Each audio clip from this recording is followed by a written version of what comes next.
Hosti, tu, i d'Albert Pla a Wagner. D'Albert Pla, Wagner, sí. Què tal, Jordi Déu-n'hi-do, Creus? molt bé. Com estàs? Molt bé, molt bé.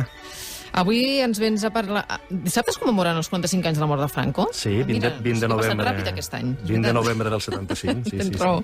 Però abans d'això, per què no parlem d'una persona que ha mort en aquestes últimes hores i que, mira, precisament sí que lliga amb Franco, una persona antifeixista durant tota la seva vida? Sí, lliga absolutament. Ha mort Maria Salvo a l'edat de 100 anys, que no és una mala edat per morir, comentàvem ara amb la Laura. És una persona amb un compromís contra el feixisme i contra el franquisme des de tota la seva vida, des dels 16 anys, quan es va afiliar a les Joventuts Socialistes Unificades.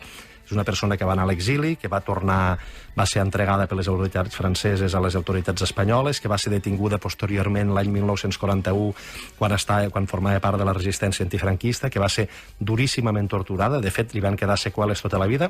Una d'elles va ser que no va poder ser mare mai a causa de les tortures infringides per la policia franquista. I és una persona després que va ser condemnada, acusada de conspirar contra l'Estat, va ser condemnada a 30 anys de presó, en va passar 16 per diverses presons de l'Estat. Ella va sortir al final, quan havia fet 16 anys de presó, va entrar en 21 anys, en va sortir en 37, i va continuar lluitant sempre contra el franquisme. De fet, després de la mort de Franco va ser una de les cares més visibles de l'Associació Catalana d'Expresos Polítics. Per tant, una dona, un dels pocs testimonis vius que quedaven de la Guerra Civil, però sobretot per mi una dona digna, una dona coherent i una dona d'esquerres. Maria Salvo, que ha mort als 100 anys, i volíem recordar-la avui en aquest espai que dediquem cada setmana a parlar d'història, precisament ara que, a més, es commemoraran els 45 anys de la mort de Franco. Avui ens vols parlar del dictador? Sí? Parlarem una mica, no?, si et sembla. A veure, què ens vols explicar? Vols que t'expliqui una cosa abans d'entrar en matèria? Sí. Que és això de les morts que hi ha hagut els 20 de novembre. O sigui, és una data, una mort, molta gent i gent diferent. És a dir, 20 de novembre de l'any 1975 mor Franco, és veritat, però 20 de novembre de l'any 1936 és afusellat José Antonio Primo de Rivera, el cap de la Falange, a la presó d'Alacant, de la República. El mateix 20 de novembre de l'any 1936 mor el líder anarquista Buenaventura Durruti a Madrid. Carai. I després, posteriorment, el 20 de novembre de l'any 1984, és assassinat el pediatre Santiago Brouard, dirigent d'Arribatasuna, per part del GAL, i el 1989, 5 anys després, és assassinat un diputat d'aquesta mateixa organització, també per part del GAL, que és Josu Muguruza. I si em permets posar una nota rosa, el 20 de novembre de l'any 2004 va morir Cayetana Fitzjames Stuart, la duquesa d'Alba. Home, Déu-n'hi-do. Sí. Quina data. Segur que algú hi trobaria alguna lectura que faria una connexió. Sens dubte, amb les persones que connecten coses inconnexes segur que en trobaríem alguna. Va, però vinga, avui no es tracta de parlar de qui va morir el 20 de novembre, sinó d'aquella trobada històrica que a més va passar a Hendaia entre Franco i Hitler, i això va ser en plena Segona Guerra Mundial. Sí, va ser una trobada que va tenir lloc el 23 d'octubre de l'any 1940, per tant, just una setmana després de l'assassinat a Montjuïc del president de la Generalitat, Lluís Companys. Recordem que Lluís Companys va ser capturat pels nazis a la Bretanya i entregat a les autoritats franquistes. Per tant, ja comencem a veure la connexió entre un règim i un altre. I, a més, m'agradaria dir que un home clau en l'organització d'aquesta reunió entre Hitler i Franco va ser precisament l'ambaixador franquista a Berlín, Eugenio Espinosa de los Monteros y Bermejillo, que era tiet-avi de l'actual portaveu de Vox, Iván Espinosa de los Monteros i de Simón. En aquest cas podríem fer servir aquell refrany que diu que els testos s'assemblen a les olles, o millor encara aquell que diu que fill de pare ballador tot el dia salta. Per tant, important, aquest detall. El tiet-avi de l'actual portaveu de Vox era un ambaixador franquista a Berlín. Remuntem a l'any 1940, aquella trobada entre Hitler i Franco a Hendaia. Estigueu molt atents perquè tot el que ens explicarà en Jordi Creus serà veritat, però potser que hi hagi algun detall que no ho sigui, i això us ho plantejarem cap al final de l'explicació. Vinga, va, som-hi?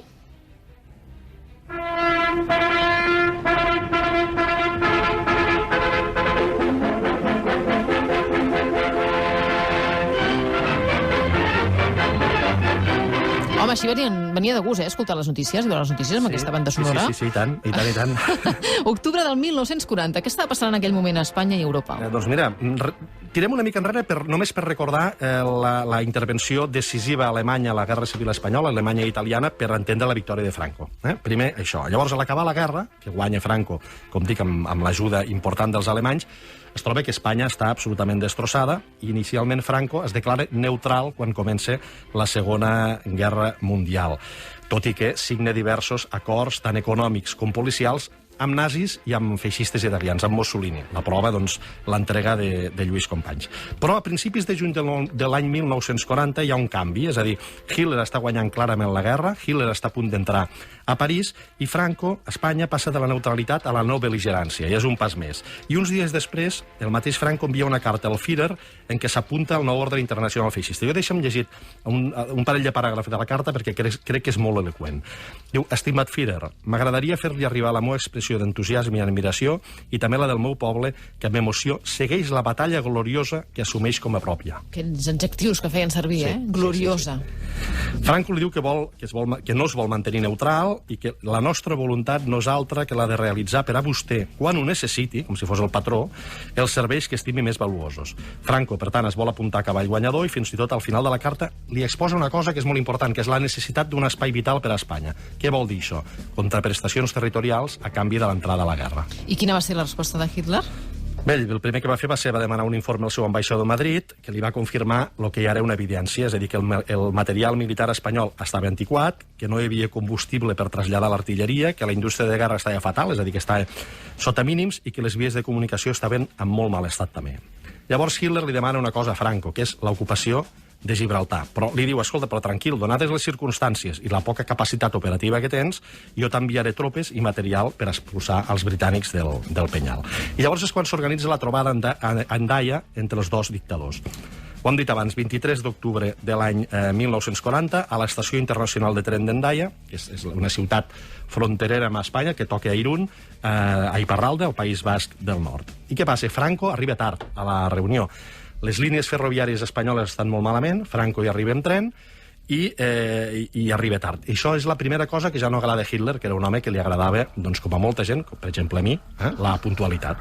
Aleshores, va, a més d'arribar tard, amb una sèrie de peticions territorials per entrar a la guerra al costat de l'Eix. Què volia Franco? Doncs, a banda de Gibraltar, volia Tànger, el Marroc francès, Algèria, una ampliació del Sàhara Occidental, una ampliació de Guinea Equatorial i, atenció, també la part francesa de l'actual Camerún. No s'hi posava per poc, No, és que volia pràcticament tot el nord d'Àfrica i, a més, una incursió cap a l'Àfrica Negra, però el problema és que tot això era francès. I Pétain, que era un aliat de Hitler, segurament no ho hauria acceptat. Sag mir, wo die Blumen sind, wo sind sie geblieben? Sag mir, wo die Blumen sind. Per tant, s'acaben trobar els dos dictadors i com va la química entre ells? Es cauen bé? No, molt malament. No. És a dir, Franco, d'una banda, té un complex d'inferioritat evident davant de Hitler, i després Hitler tenia a Franco molt baixa consideració.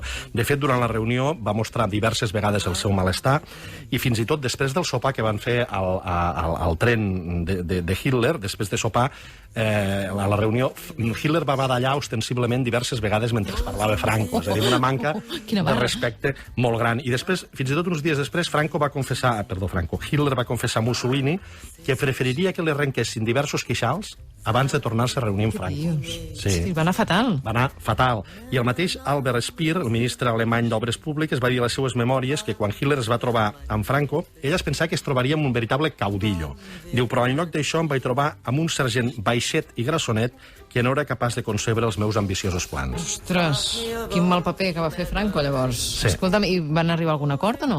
Bueno, Franco i els franquistes sempre van intentar fer creure que Espanya no va entrar a la Segona Guerra Mundial gràcies a la perícia de Franco. I això és una cosa totalment falsa, però és una cosa que si tu ara entres a Google i poses Franco Segona Guerra Mundial, encara veuràs notícies de diaris actuals que repeteixen com a lloros la mateixa mentida, que gràcies a Franco no es va entrar a la Segona Guerra Mundial. A veure, Franco, el govern de Franco, va signar un protocol secret que feia entrar Espanya el pacte entre Alemanya, Itàlia i el Japó, per tant, a les forces de l'Eix.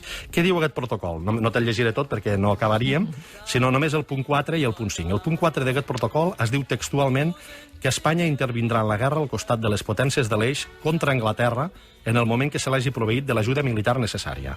I al punt 5 li atorguen a Espanya Gibraltar, però s'escapen amb evasives, lògicament, de la resta de territoris del nord d'Àfrica que volia Franco. Una decisió que es diu que es prendrà un cop acabada la guerra, però sempre salvaguardant els territoris de França. I Franco signa aquest protocol? Ells primer intenten fer modificacions, és a dir, després de la reunió aquesta que et dic que Hitler badallava, ells tornen a territori espanyol i Franco i el seu cunyat Ramon Serrano Súñer, ministre d'Afers Exteriors, d'altra banda, intenten fer una sèrie d'anotacions o fan una sèrie d'anotacions al protocol. El protocol que després els nazis no accepten i que Serrano Súñer, en nom del govern de Franco, acaba signant. I és un protocol que el franquisme, és un protocol secret, que el franquisme va intentar amagar sempre i que va fer destruir la documentació existent. I és una documentació que es va conservar a Alemanya fruit de la casualitat, o sigui, molta casualitat, ja que un diplomàtic nazi, al final de la Segona Guerra Mundial, la va amagar dins d'una caixa de galetes i la va enterrar al seu jardí. I això que li havien donat l'ordre de destruir tota la documentació perquè no pogués caure en mans dels enemics. O sigui, els soviètics ja estaven avançant ràpidament cap a Berlín. Gràcies a això es va poder trencar la mentida de que Franco no havia volgut entrar a la guerra. És a dir, és evident que ell el que volia era entrar. I, de fet, el seu ministre d'Afers Exteriors, com deia abans, Serrano Súñer, va signar en nom del govern franquista aquest protocol d'entrada a la guerra, tot i que mai ho van explicar i tot i que, repeteixo, avui es continua repetint com a lloros que va ser Franco qui va salvar Espanya d'entrar. Va ser la tensió alemanya cap al front rus qui va salvar Espanya de començar una guerra contra Anglaterra, no pas la voluntat de Franco. I va ser una caixa metàl·lica de galetes qui va salvar aquest protocol perquè avui puguem saber la veritat.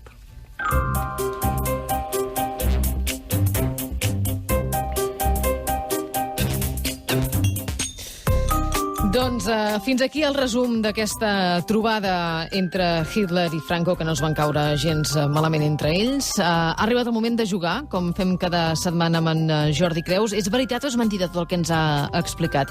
En concret, al voltant d'aquesta pregunta. És veritat que el govern de Franco va signar un protocol secret per entrar a la Segona Guerra Mundial al costat de Hitler? Ens podeu trucar al 93201 7474.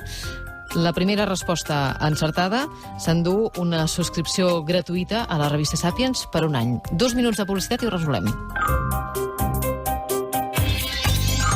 El matí de Catalunya Ràdio. El matí de Catalunya Ràdio. Amb Laura Rosell.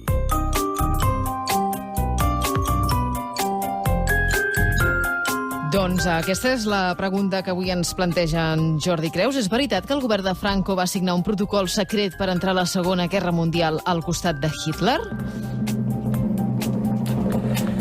És veritat. És veritat. Tot i el que diu Google. Tot el que diu Google, tot i malgrat que pots trobar molts articles a Google que continuen dient el contrari, Franco estava disposat a entrar a la Segona Guerra Mundial al costat de les forces de l'Eix. I això que Espanya havia quedat destruïda amb una guerra de gairebé 3 anys que l'havia deixat molt malament. Tot això ho sabem gràcies al protocol secret que van signar el ministre d'Afers Exteriors alemany, Joachim von Ribbentrop, i el ministre d'Afers Exteriors espanyol, Ramon Serrano Súñer, que a més era cunyat de Franco. El franquisme, com hem dit, va fer desaparèixer tota aquesta documentació i gairebé va passar el mateix amb la dels nazis, però per sort una casualitat que esmentava abans va permetre que es conservés. Com va anar això? Doncs l'abril de 1945, mentre els soviètics avançaven imparables cap a Berlín, es va donar l'ordre de destruir tots els fons documentals que tenien els nazis amb l'objectiu que no caiguessin en mans dels enemics. Però hi va haver un home que va permetre que aquest memoràndum arribés fins als nostres dies, que és el diplomàtic Karl von Loesch.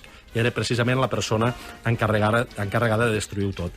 Ell va fer destruir tota la documentació de paper, la va fer cremar, però va conservar part de la documentació microfilmada. I és veritat que ho va amagar dins d'una caixa metàl·lica de galetes, que la va embolcallar amb draps molls d'oli per evitar la degradació del seu contingut i que ho va enterrar al jardí del Palau on vivia. I posteriorment, finalitzada la guerra, va indicar a un oficial britànic on podia trobar tota aquesta documentació.